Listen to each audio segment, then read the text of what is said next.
Hi guys, welcome to the Good Life Plan. I am Sudipta and tonight we are going to talk about type 2 diabetes. And the information that I am going to share with you will help you to prevent, arrest and reverse diabetes, that of course if it resonates with you. तो सबसे पहले मैं ये बता दूं, diabetes is not a disease, it is a disorder और दोनों में अंतर है. Diseases are caused by something from the external environment, like a microbe or a toxin or a bacteria or a virus. It enters our system, overpowers the immune system and creates havoc. और इस point पे हमें दवाई की ज़रूरत होती है. What the medicine does is it assists the immune system in overpowering the threat. And immune system medicine के साथ इस threat को eliminate करती है and the body then heals itself. यहाँ मैं एक चीज़ ज़रूर emphasize करूँगी कि हम बहुत बार ये समझते हैं कि हम दवाइयों से ठीक हो गए, पर ये बिल्कुल वैसा है जैसा कहना कि जंग छिड़ी और हम बंदूकों की वजह से और गोलियों की वजह से जीत गए. जी नहीं, every time there is a fight, there is a war, it is the army that fights it and wins it for us. So यहाँ पे भी हम जीतते अपने इम्यून सिस्टम की वजह से हैं और हम ठीक होते हैं because our body heals itself. तो ये तो बात रही डिजीज़ेस की. अब डिसऑर्डर्स में क्या होता है? The problem is internal. Something within the body starts to malfunction and as a result it creates havoc. अब इस पॉइंट पे दवाइयों का रोल थोड़ा डिफरेंट है. It comes and it manages the symptoms and it reduces the symptoms. It does not address the root cause at all. करती भी है तो बड़े माइल्ड लेवल पे. तभी डिजीज़ में जो तो आपको दवाई दी जाती है उसका एक स्टिपुलेटेड टाइम होता है. आपको कहा जाता है एंटीबायोटिक्स का 5 दिन का कोर्स है या 10 दिन का कोर्स है और उसके बाद आपको दवाई नहीं लेनी. वेरेज इन डिसऑर्डर्स आपकी दवाइयाँ बदलती हैं, बढ़ती हैं, पर बंद कभी नहीं होती. So that's the difference between diseases and disorders. That's the number one difference. Number 2, diseases, we cure diseases and we correct disorder. बीमारियां हमें होती हैं, disorders हम करते हैं. I know it's a bitter pill to swallow, but then truth often is. तो अब बात आती है कि ये disorders हुए कैसे. तो जैसे ही आपका डायबिटीज़ का डायग्नोसिस आता है उसमें आपको डॉक्टर कहते हैं भाई आपके ब्लड शुगर लेवल्स जो हैं वो हाई हैं, नॉर्मल से हाई हैं. तो इसका मतलब ये नहीं कि this is the cause, this is the symptom of this disorder. What is the real cause? तो उसे पता लगाने के लिए हमें वही करना पड़ेगा जो हमें अपनी ज़िंदगी में करना पड़ता है, आस्क बेटर क्वेश्चंस. तो सबसे पहला सवाल, ये शुगर आया कहाँ से? Now there is a very genuine confusion regarding this. Most people come and tell me कि जब हमने तो चाय में 2 चम्मच हम बस चीनी लेते थे तो हमारे शुगर लेवल्स हाई कैसे हैं. कुछ ये कहते हैं कि हमने चीनी खानी तो बंद कर दी फिर भी शुगर लेवल्स कम नहीं हो रहे. तो शुगर आ कहाँ से रहा है? Well, everything that we eat including the fruits, the vegetables, the rice, the roti, the proteins, everything other than fat is sugar for you, sugar for your body. तो अब इसका मतलब ये है कि हम खाना खाना छोड़ दें? तो जी नहीं, मैं आपको कुछ भी चीज़ छोड़ने की नहीं बल्कि हर एक चीज़ को समझने की बात कर रही हूँ. So what happens is whenever we eat food gets digested, it gets absorbed and then released into the blood stream. इस पॉइंट पे आपके शुगर लेवल्स राइज करते हैं और your sugar levels spike up. That is a signal for the pancreas to secrete insulin. Now insulin is a hormone, यानी कि insulin एक messenger है जिसका काम है जाके आपके सेल्स के दरवाजे को खटखटाना और कहना please open up, food is right outside at your door step. तो नॉर्मल सर्कमस्टांसेस में क्या होती है कि cells open up and sugar starts going in. सबसे पहले इंसुलिन जो है वो मसल्स का दरवाज़ा खटखटाती है, फिर लिवर का, फिर जो कुछ बच जाता है वो फैट सेल्स के अंदर जाता है. तो वो दरवाज़ा खटखटाती है, the cells open up, sugar starts going in, the reverse communication loop is activated. यानी कि आपके पैनक्रियास को सिग्नल पहुंचती है कि insulin is doing its job, आपको और इंसुलिन भेजने की ज़रूरत नहीं है. And the system starts working the way it should and usually life is good after 4 hours. ये होता है नॉर्मल सर्कमस्टांसेस में. नाउ डायबिटीज़ में क्या हो रहा है? डायबिटीज़ में आपके सेल्स दरवाज़ा नहीं खोलते. अब सवाल, now this is the first point of the disorder. कि आपके सेल्स जो हैं they don't want to accept the sugar. अब सवाल ये आता है कि why is it so, why aren't your cells opening the door to the sugar. तो दो ही रीज़न है, आप बिल्कुल आपके ज़िंदगी की तरह है, आप दरवाज़ा कब नहीं खोलते? पहला, जब आप किसी को एक्सपेक्ट ना कर रहे हो, दूसरा जब आप किसी को अंदर घुसने ना देना चाहते हो, और तीसरा आपको घंटी सुनाई नहीं दी। तो आपके सेल्स भी कुछ कुछ इस तरह से काम करते हैं। First, may be they don't need the extra sugar, may be they don't need the fuel. अब उसका कारण क्या होता है?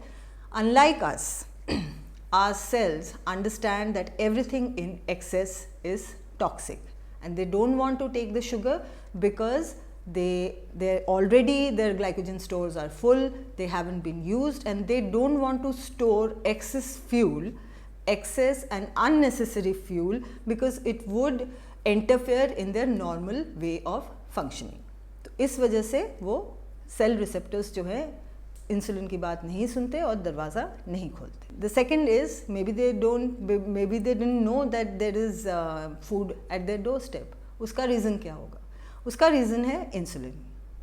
Now as I said, insulin is the messenger which knocks at your cells door. Basically cell receptors को वो जगाती है, वो कहती है food is right outside. So in many cases cells are resistant to insulin, वो इंसुलिन की बात नहीं सुन रहे हैं। अब उसका रीज़न क्या है? तो अब यहाँ पे भी मैं आपसे ही सवाल पूछूंगी इसके बारे में कि आप कब किसी चीज़ को रेजिस्ट करते हैं? Think of it, think about it कि आप कब किसी चीज़ को रेजिस्ट करते हैं। एटलीस्ट आई रेजिस्ट समथिंग और someone who tells me to be someone else, and I know that, or makes me do something which I know is going to be harmful to me. That's when I start resisting something or someone. So maybe our cells also realize.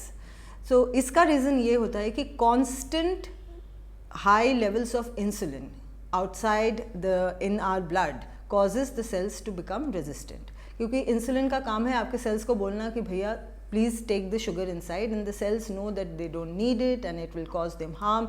So eventually they stop listening to insulin at all, and that is what is called insulin resistance. And insulin resistance is the reason for the disorder which develops into diabetes. अब बात आती है भाई इसमें हमारी क्या गलती? तो जैसा मैंने आपको बोला, insulin first goes to the muscle sales.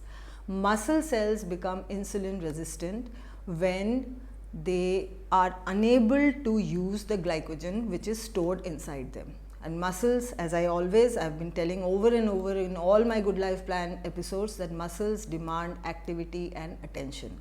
So when you do not exercise, when you do not strength train, your muscles forget how to use energy efficiently, and that's why they become insulin resistant. Next, insulin goes to liver. And the top 3 reasons why liver cells become insulin resistant are: number 1, it is excess fructose, second is lots of processed food, and third is lack of proteins.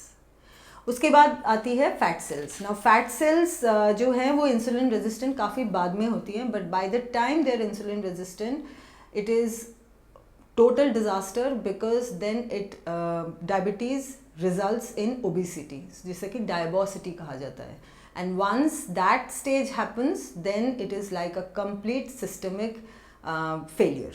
और अब आप बड़े शांति से सोचिए कि इन तीनों reasons के जिम्मेदार कौन है, आप कि आपकी body.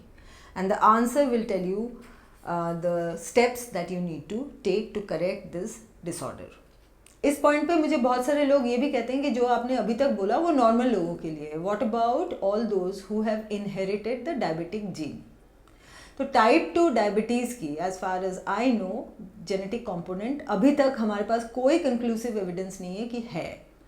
टाइप 1 की है, yes, type 1 diabetes is an autoimmune disorder, but type 2 diabetes is not. तो but still research is on. Science की सबसे खासियत यही है कि हम कंक्लूसिवली कभी ये नहीं कह सकते कि यही सच है. We are constantly looking for something, we are seeking more answers, and may be I am wrong, but as of now I am not, that much I can tell you.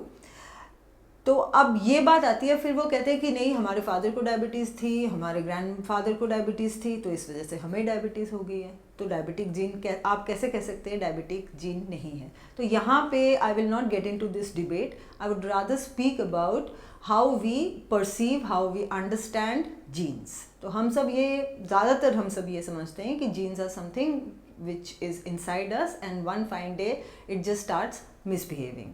तो ऐसा नहीं है। Genes are information stored in our body. They carry the blueprint of life. But the most important part is they are information. And information, just like as in our lives also, information has no value without interaction. तो yes, कुछ jeans हैं जैसे हमारी आवाज़, कैसी हमारी आँखें होंगी, कैसे हमारे बाल होंगे, ये अपने आप से रिस्पॉन्ड करती हैं. But many other genes respond to how we interact with them, and our interaction with our body is through what we eat or we don't, how we think or we don't, how we sleep or we don't, how we exercise or we don't. इन सब चीज़ों का बहुत बड़ा impact है हमारे jeans पे. And once these conditions are in order, chances are अगर कोई डायबिटिक जीन है तो वो शायद ट्रिगर नहीं होगी, और अगर ये कंडीशंस नहीं हम फॉलो कर रहे हैं तो डायबिटिक जीन्स हो या ना हो, डायबिटीज़ होने के फुल चांसेस है. सो अब यहाँ पे और कुछ विद्वान हैं, वो आकर के कहते हैं ठीक है आपकी महाभारत हमने सुन ली, बट दवाइयाँ तो है. तो दवाइयाँ हैं तो हम इतनी सारी चेंजेस क्यों करें, इतनी सारी बातें क्यों रखें दिमाग में? We have other things to do, we have busy lives. तो as I said, medicine in any disorder is only treating the symptom and not the real cause. Still, I am not against medicine. Medicines are extremely important, and because of the medicines, the sugar levels come down and people live long. And जितना मैंने research किया है उसमें मैं आपको बता सकती हूँ how the medicines work. So there are many medicines which are given in type 2 diabetes, and उनका काम है there are some which will go and tell the pancreas to secrete more insulin. There are some which will tell the cell to take more of sugar irrespective of whether it is toxic to it or not, and then there are some which will tell the kidney to flush out the excess sugar, because excess sugar in the bloodstream is fatal to us and we may die of it. तो इस तरह से medicines काम करती हैं. और ये मैं ये बता दूं कि इसका मतलब ये होता है कि मेडिसिन्स आपके बॉडी को एक डिसऑर्डरली वे में फंक्शन करने को कह रही हैं. ये उनकी गलती नहीं है, बट इस डिसऑर्डरली वे में फंक्शन करने से ही आप जिंदा रहेंगे, and that's the reason they are doing it. What it means is it is increasing our life span and also our disease span. तो गुड लाइफ प्लान में मेरी कोशिश यही है कि आपकी डिजीज स्पैन कम से कम हो और आपकी लाइफ स्पैन ज़्यादा से ज़्यादा. तो अब बात आती है कि इसके लिए हम करें तो क्या करें. तो अब तक आपको समझ में आ ही गया होगा बेसिक्स. तो you have to eat healthy, you have to eat real food, you have to balance your macronutrients. It cannot be just a carbohydrate driven meal. You have to prioritize exercise, sleep, and you have to watch out for negative thoughts, negative people around you, and many other things. और अगर आप इन सबको, if you keep them in place, and most importantly if you develop a healthy relationship with your body and you understand that you cannot abuse it and expect it to support you or give you a healthy and a happy life, it's not going to work. And if you accept that and you mend your relationship with your body, then there is no reason why you cannot reverse type 2 diabetes.